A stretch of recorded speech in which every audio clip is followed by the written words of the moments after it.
Hola amigos y amigas de alternativasjurídicas.com e insolvencia.co.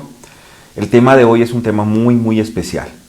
Ustedes ya se lo han planteado, ustedes ya están en este momento pensando qué hacer y yo les voy a tratar de dar unos tips al respecto, y es qué hacer con sus deudas en épocas de COVID-19, en épocas de crisis financiera como la que estamos en este momento experimentando.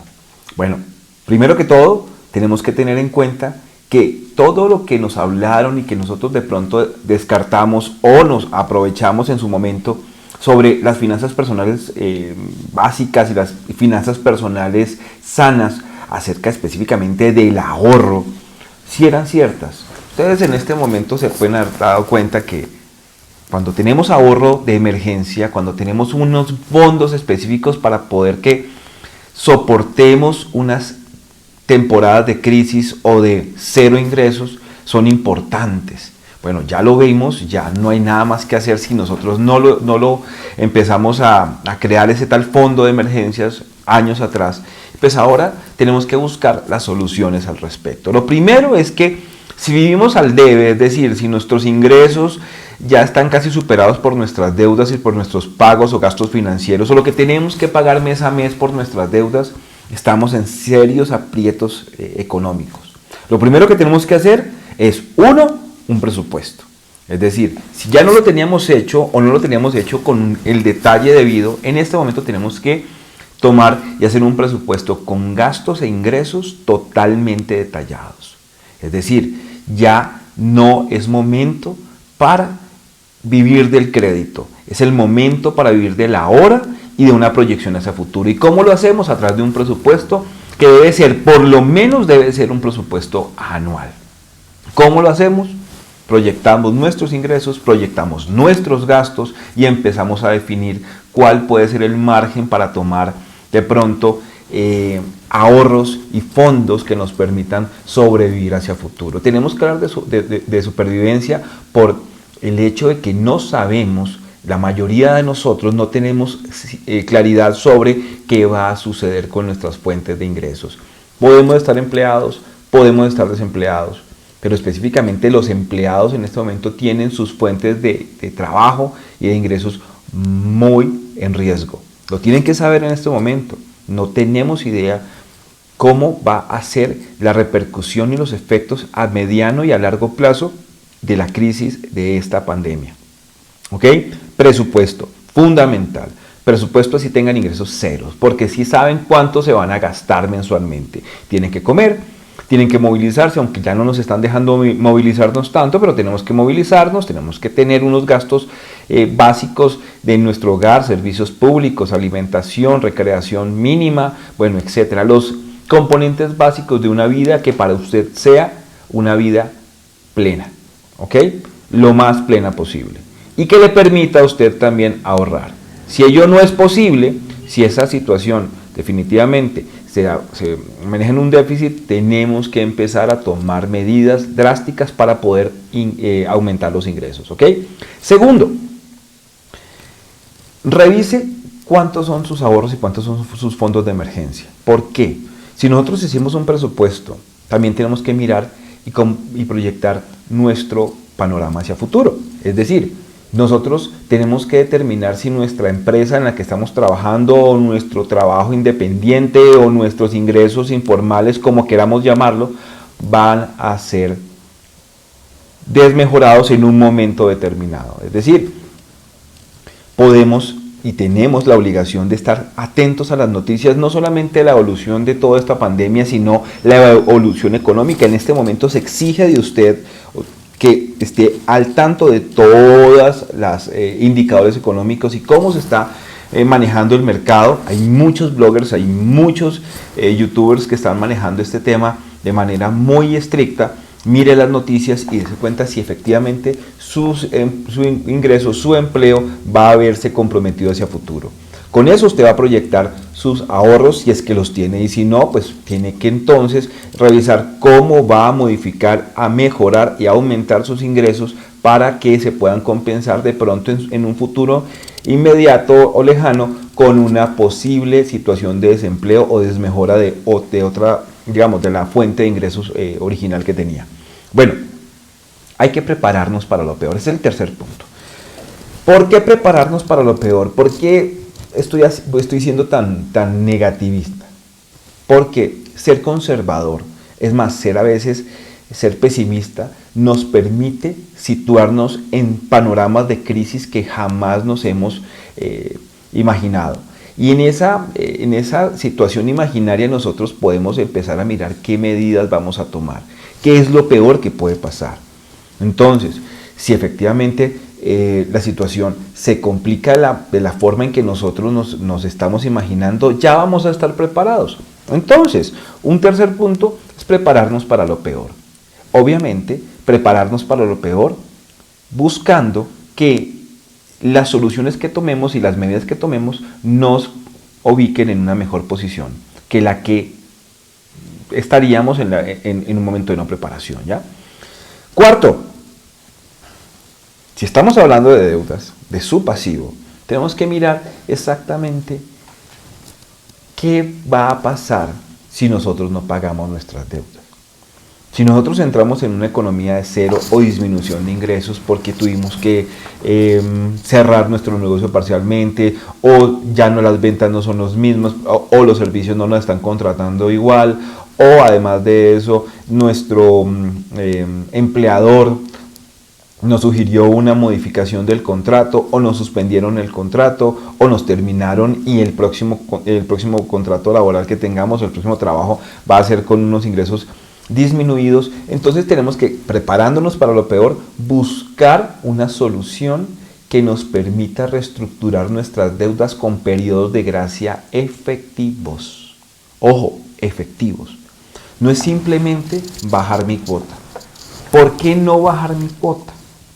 Porque cuando yo bajo mi cuota, que si yo busco hacer una reestructuración en tiempos de crisis, las reestructuraciones que van a hacer los bancos es que primero me van a poner en una situación donde el riesgo se les aumenta a ellos, lo que significará que la tasa se va a aumentar. Aunque hay unas nuevas medidas, hay unos nuevos lineamientos en el tema de la reestructuración de los créditos para particulares, en el cual no generen reportes negativos centrales de riesgo, igual se va a generar un mayor interés hacia futuro. Es decir, las deudas al final de cuentas se van a terminar pagando más, a no ser que nosotros pongamos las tres próximas cuotas, las pasamos al final, y en últimas no se nos va a modificar el crédito. Pero en últimas, lo que estamos buscando nosotros es que usted pague lo mismo o menos, no pague más. Y específicamente no bajar cuotas, sino buscar periodos de gracia que permitan que usted pueda ubicarse en el escenario adecuado, es decir, que sepa exactamente qué es lo que va a suceder, porque todavía estamos en épocas de mitigación, en épocas de incertidumbre para todos los mercados. Nadie sabe a ciencia cierta qué va a suceder mañana, pasado o en un mes. No tenemos idea cuál puede ser el rebrote o la intensificación de los contagios y de la pandemia. No sabemos exactamente, y entonces en este momento lo que buscamos nosotros es paralizar, congelar las deudas. Esa tiene que ser nuestra principal meta, congelar nuestras deudas. ¿Cómo lo hacemos? Como el gobierno nacional no nos está dando alternativas, sino unos lineamientos que los bancos pueden o no pueden tomar, y no unas reglas claras, porque nos está desprotegiendo realmente el gobierno en estas épocas, porque obviamente privilegia al sector financiero. Eso es una realidad, eso no es algo que se pueda llegar a tomar como un debate, porque sencillamente las evidencias y las pruebas lo demuestran. Entonces, usted lo que tiene que hacer es buscar el congelamiento de las deudas, ¿cierto? Si no las puede hacer, tiene que buscar las mejores condiciones hacia futuro. ¿Por qué? Porque lo que se busca, además de congelar las deudas, es que usted tenga la mayor cantidad de dinero en su haber, en su bolsillo. No pagar deudas. Porque en la medida en que usted haga atención al gasto financiero, es decir, al pago de sus deudas, ese dinero ya nunca más va a volver. Y ese dinero que le puede servir a usted para periodos de emergencia, se lo va a entregar al que no lo necesita en este momento. Sí, tenemos que honrar nuestras obligaciones. Sin embargo, estamos ante un evento muy particular, único y que además de eso supera cualquier tipo de previsión y de planeación. En el caso suyo, usted no sabía que venía una pandemia de esta naturaleza, no sabía que tenía que estar encerrado unas semanas, y ya no sabemos si meses, no sabemos cuánto tiempo va a ser la liberación total de la economía, no sabemos qué va a suceder con nuestra empresa, no sabemos qué va a pasar con nuestro empleador, no sabemos qué va a pasar con nuestra vida en este momento, y por lo tanto, en épocas de incertidumbre usted tiene que tener la mayor cantidad de liquidez en su bolsillo. Entonces, lo que tenemos que hacer es reestructurar nuestras deudas, pero dirigidas a la congelación de los créditos. Revise muy bien las opciones que le están dando, si es que le están dando opciones, porque a veces no dan opciones, simplemente es obligaciones que están en mora o que están vigentes hasta tal fecha, y esas son las que reestructuran y el resto no se va a reestructurar. Pero ojo, aquí venimos de una situación donde la desaceleración de la economía se estaba presentando, habían sectores que ya se estaban viendo afectados por la crisis que iba a llegar. Es decir, el año 2020 era un año de desaceleración, era un año de crisis que ya estaba gestándose, pero hubo un detonante, un acelerante que se llama pandemia. ¿Okay? Y esa pandemia nos ha hecho que todos los fenómenos de crisis, los fenómenos de dificultades y de desaceleración se acentuaran y se aceleraran. ¿Ok? Entonces, reestructure sus deudas. Ya sabemos cómo, se los acabo de decir. Si no las puede reestructurar, si ve que no es negocio, ojo, lo que le voy a decir en este momento, si no es negocio reestructurar, es decir, si no va a haber una solución real, mire, se quedó sin trabajo. Se quedó sin trabajo. Le dicen reestructure sus deudas, listo, de pronto me dan un periodo de gracia de un año, perfecto, listo. Busque que sea capital e intereses, no que pague solo intereses. Porque si tenemos unas tarjetas de crédito o tenemos unos créditos de hipotecarios o de libre inversión, etcétera, y nosotros pues nos dicen, mire, solamente pague intereses y no pague capital, la reducción no es nada. Igual estamos honrando las obligaciones a entidades que no lo necesitan en este momento. Es decir, en este momento que usted esté reportado en centrales de riesgo no va a pasar absolutamente nada, y se lo voy a decir por qué. Y ahí es un tema muy puntual. Estamos en escenarios de fuerza mayor. Fuerza mayor. Esto es un tema muy jurídico. Muy jurídico porque la fuerza mayor implica que exista un hecho o una actividad externa que me haga irresistible, casi que inoponible, casi que básicamente no puedo ni siquiera mitigar ni en poco, ni en parte, ni en nada los efectos de ese hecho, que no sea predecible. Es decir, que no exista posibilidad de prever esa circunstancia específica de la vida o de la economía. ¿Quién podía prever que a nosotros nos iban a aislar durante un tiempo determinado? Casi que más de un mes. Pero además de eso, que vaya a haber una liberación y un flujo reducido de personas dentro del territorio nacional. ¿Quién iba a prever que todos los negocios iban a frenar en seco de un día para otro? Que ya los sitios nocturnos, que las tiendas, que las ferreterías, que los comercios, que las tiendas de ropa, que etcétera, toda la economía se iba a detener y solamente íbamos a estar en economía de supervivencia, y es decir, la economía que tiene que ver con la alimentación y los insumos médicos. Para de contar, no más. Salud y alimentación y el resto parado. ¿Quién iba a prever eso? Nadie. Y si no podían prever eso y no pueden resistirse a esto, hay un fenómeno de fuerza mayor. ¿Y eso qué significa, amigos? ¿Qué significa el tema de fuerza mayor? Que la ley lo excusa del cumplimiento de sus obligaciones. Es decir, que usted no está obligado a pagar su cuota bancaria, ni los intereses, ni a cumplir con el arriendo, ni a cumplir con el servicio público, ni a cumplir con absolutamente ninguna obligación a la que usted esté sujeto o sometido o sometida, porque esa fuerza mayor le libera de todo. ¿Ustedes creen que las ayudas de las entidades financieras en este momento tienen que ver con un principio de solidaridad que realmente sí lo tienen? No, es un tema simplemente de que si no lo hacen, ustedes pueden alegar fuerza mayor en el cumplimiento de sus obligaciones.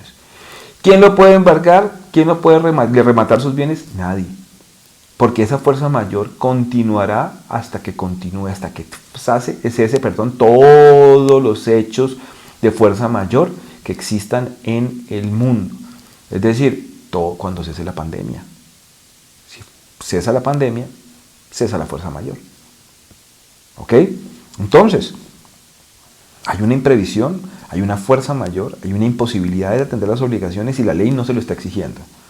Se lo está exigiendo los bancos, se lo está exigiendo su arrendador, se lo está exigiendo la compañía de servicios públicos, pero usted no tiene ninguna obligación de cumplir en este momento esas condiciones porque simple y llanamente la ley lo excusa. ¿Ok? Entonces, sexto, no pague con lo que no tiene. No se endeude más. No saque avances para pagar cuotas. No saque avances para atender nada más sino sus obligaciones básicas, sus necesidades básicas. Para eso la tarjeta de crédito. Además de eso para hacer puntos y millas, etc. El resto, la tarjeta de crédito no sirve para nada más. La tarjeta de crédito es para emergencias y ese es un crédito de emergencia porque es disponibilidad inmediata. Utilícelo si lo necesita, pero no se endeude más para pagar más deudas. No se reendeude, no retanquee si no lo necesita, si no lo necesita su negocio. Viva con lo que tiene en este momento y si no tiene, ahí sí utilice el crédito de emergencia. Pero no se ponga a atender cuotas si eso implica que a futuro usted no puede atender sus gastos básicos de supervivencia. Primero lo primero, usted y su familia, nadie más. Los bancos esperan, las entidades y los acreedores esperan. Tendrá que esperar el arrendador en su momento, aunque yo recomiendo que usted haga una renegociación del arriendo con su arrendador. Conoce la situación, todos conocemos la situación. Y en ese orden de ideas es posible que pueda bajar el arrendamiento o rediferirlo o buscar opciones y canjes, algo que se pueda hacer. Mantenga la comunicación con sus acreedores, mantenga la comunicación con su familia, guárdese, resguárdese, utilice todas las medidas de protección, inclusive las medidas de protección financiera que le estamos dando en este momento. Si no lo puede hacer, utilice otras alternativas. La ley de insolvencia es una ley maravillosa, pero es una ley que se aplica en ciertos eventos. En estos eventos de crisis no la utilice.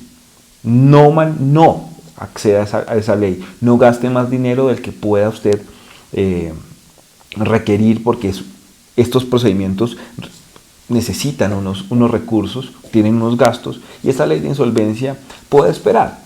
Esperan a que usted se recupere. Recupérese primero, salgamos de esta crisis y luego sí revisamos si tenemos que reestructurar todas las obligaciones en el evento en que nuestros acreedores no lo hayan querido hacer. Primero lo primero, usted y su familia.